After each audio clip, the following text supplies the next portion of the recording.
The one you see here is the easiest way to draw cartoon bodies. Wait. Let's start together from the beginning. Get a pencil, a sheet of paper, and a reference of the person you want to draw. Or get a drawing tablet if you have one. If you don't have a reference and you're looking for one, the reference can be found in its natural habitat, Pinterest. This is where the reference likes to hang out and confuse its favorite prey, the artist, with an infinite amount of cool pictures. Otherwise, you can also download the PDF linked in the description. In this PDF, I added a lot of references that you can use to practice. If you know any other places where you can get full body references, let your fellow artists know in the comments. Unfortunately, I cannot suggest places like DeviantArt, or YouTube will strike me for nudity. So you did not hear that from me. Absolutely not. Shh, I'm going to jail. So the first step is to study your chosen reference. We'll do that by drawing a stick figure. Draw an oval to represent the head. Then on each body node, draw a dot. Lastly, connect them all. Yumi is such a masterpiece. Art. Then on your reference, draw a line that connects the major points in your body pose, which are the head,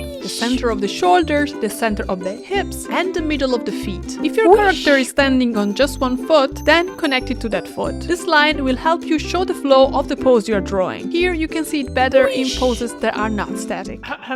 This is a disclaimer. I am drawing on tablet because that is the easiest way for me to record a video. But you can study a reference on your phone using your finger to draw, for example. Or you can draw on a printed picture. Or you can draw with your mouse on a PC. Or you can draw on a magazine. Or you can even do this exercise mentally if you prefer. Really, whatever works best for you. If you're on a budget and you don't want to use a finger on your phone, there are touchscreen pens that work on every touchscreen, like this one, and they are quite cheap. So to all the lovely beings out there ready to call me names because I'm using a tablet instead of drawing on paper, here! Now you can save your keyboard from rage typing. You're welcome. Now we can move on and copy the nodes on the reference on paper. Measure the distance between the nodes with your pencil, like this. Then copy the same distance on paper. If you're drawing traditionally, you have two ways to draw the guidelines. The first one is to use a 2H pencil with a very light touch. The second one is to use a red lead. To draw the final lines, you can use a B or a 2B lead pencil. Now it's time to finally start studying the geometrical shapes. I love this part, it's so much fun.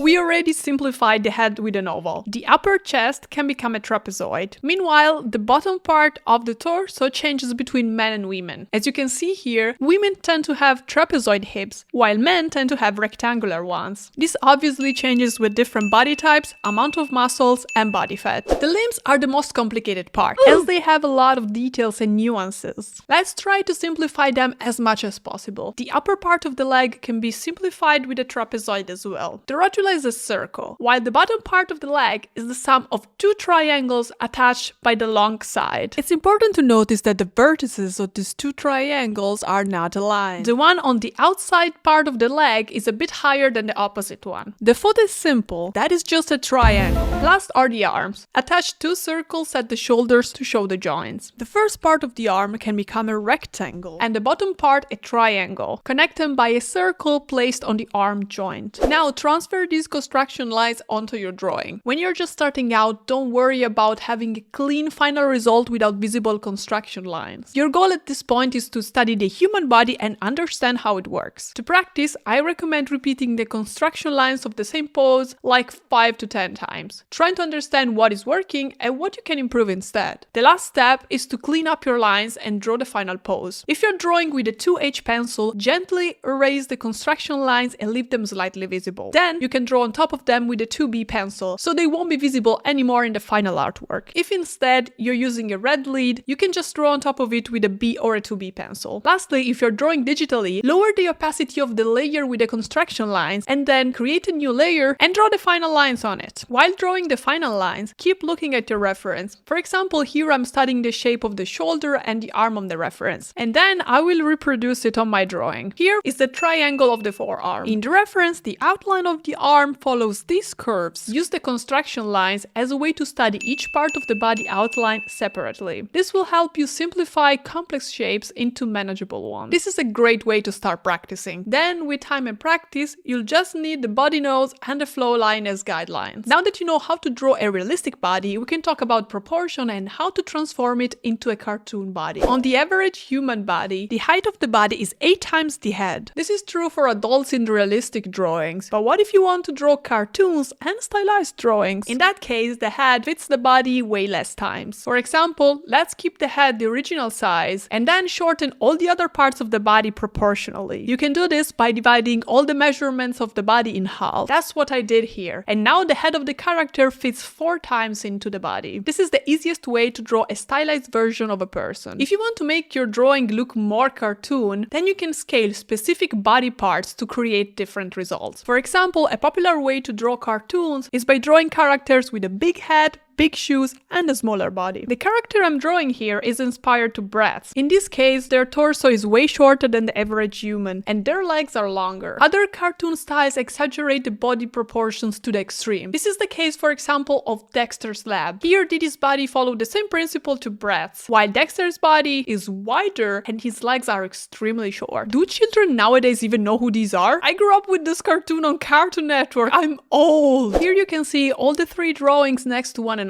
See how they change? In the first 2 we kept the same head dimension but changed the body proportion, while in the last one we started changing every proportion. If you're a beginner and you're not getting the results you'd like, don't worry, this is perfectly normal. Improving at art takes a lot of time and practice, and we have all been there at some point, I can confirm. If you want to learn more and you want to learn how to draw anyone as a recognizable cartoon, you can check this video right here. And you can check my workbook on how to stylize anyone down in the description box. Thank you for watching my video. Ciao ciao ragazzi! Subscribe!